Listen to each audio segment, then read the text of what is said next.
Hi welcome to my YouTube channel అండి. ఈరోజు నేను టమాటా అండ్ కొబ్బరి పచ్చి కొబ్బరితో ఎలా చట్నీ చేసుకోవాలో నా వీడియో ద్వారా చూస్తున్నాను.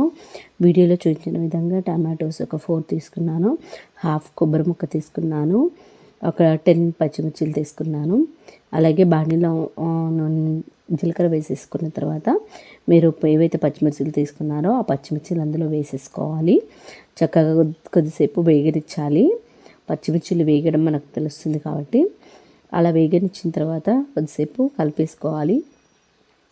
అలా కలిపేసుకొని తర్వాత ఫైనల్గా మనము ఏదైతే టమాటోస్ మనం ఏదైతే పచ్చి కొబ్బరి తీసుకున్నామో ఆ పచ్చి కొబ్బరిని అందులో మనము యాడ్ చేసుకోవాలి. అలాగే మనకి టమాటా ముక్కలు కూడా ఉన్నాయి కదండి, టమాటా ముక్కలు కూడా అందులో ఇవి కొంచెం దూరగా వేగిన తర్వాత మనకు కొంచెం రెడ్డిష్ కలర్లో వచ్చే వరకు, లేదు అంటే కొంచెం పచ్చి పచ్చి వాసన వస్తుంది కాబట్టి మనం అలా వేయించుకోవాలి. అలా వేయించుకున్న తర్వాత మీకు ఏవైతే మనం టమాటోస్ యాడ్ చేసుకోవాలి, ఇందులో టమాటోస్ అండ్ కొత్తిమీర 2 యాడ్ చేసేసుకొని మరొకసారి బాగా అలా టమాటాస్ వేసేసుకొని బాగా మగ్గనిచ్చుకోవాలి.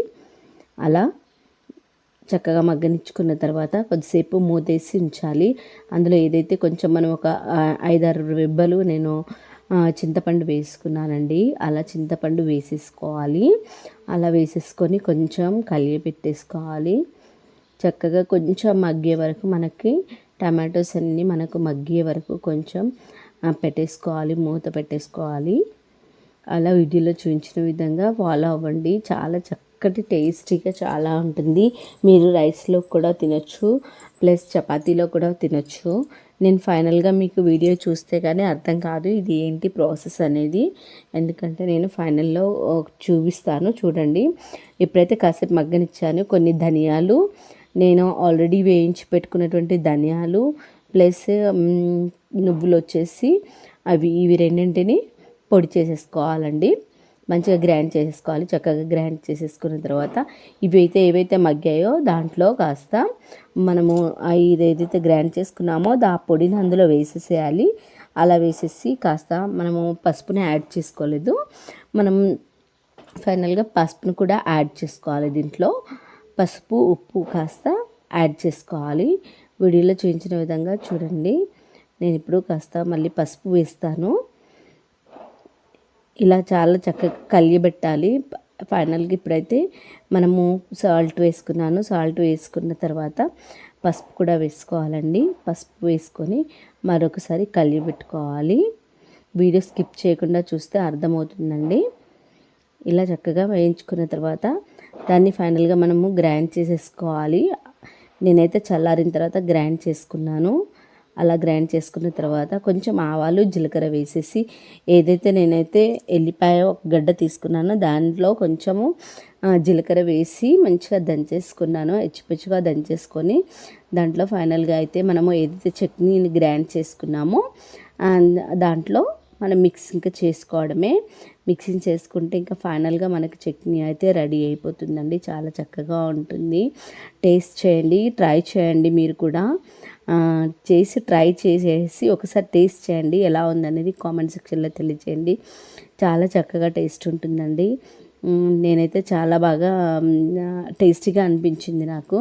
నేను ఫైనల్గా దీన్ని ఏం చేశానంటే, మనము పూర్ణం పెట్టుకుంటాం కదా చపాతీలో, ఆ విధంగా నేనైతే చపాతీస్ అలా మేకింగ్ చేశాను. ఇంకా అంటించుకొని తినకుండా ఇలా కొంచెం స్ప్రెడ్ చేసుకొని కొంచెం చపాతీని కొంచెం లావుగా చేసుకొని ఇలా స్ప్రెడ్ చేసుకొని ఏదైతే మనం చట్నీ చేసుకున్నామో ఆ చట్నీని మొత్తం స్ప్రెడ్ చేసేసుకొని ఫోల్డింగ్ చేసేసుకోవాలి. మనం ఏదైతే మనము పూర్ణాలు ఎలా చేస్తామో, పోలేల్లాగా ఎలా చేస్తామో అలా చేసుకోవాలి. అలా చేసుకొని మళ్ళీ దీన్ని నేను కొంచెం పిండి వేసి మళ్ళీ కొంచెం లావుగా కొంచెం ప్రెస్ చేసి నేను చపాతీ తయారు చేసుకున్నాను. ఫైనల్గా అయితే ఇలా చపాతీ తయారు చేసుకున్నాను. కొంచెం పిండి వేసి మీరు చపాతీలాగా ఒత్తేసుకోండి. కొంచెం సన్నగా కాకుండా కొంచెం లావుగా చేసేసుకుంటే మీకు కూడా చక్కగా వస్తుందండి. ఇలా నేను వీడియోలో చూపించిన విధంగా మీకు ఇంకా సపరేట్గా చట్నీ తీసుకోవాల్సిన అవసరం ఏమి ఉండదు. ఫైనల్గా అయితే చాలా టేస్టీగా ఉంది. వీడియో నచ్చినట్లయితే లైక్ చేయండి, షేర్ చేయండి, సబ్స్క్రైబ్ చేయండి. ఎందుకంటే నా వీడియో ఎంతవరకు రీచ్ అవుతుంది అనేది మీ యొక్క లైక్ వల్లనే నా వీడియో అనేది ఇంకా వేరే వారికి షేర్ అవుతుందండి. లైక్ చేస్తారనుకుంటున్నాను. ఏదైనా ఉంటే కామెంట్ సెక్షన్లో తెలియజేయండి, నేను కూడా తెలుసుకుంటాను. Thank you so much for watching. Thank you అండి ప్రతి ఒక్కరికి, నా lovely subscribers. Thank you so much.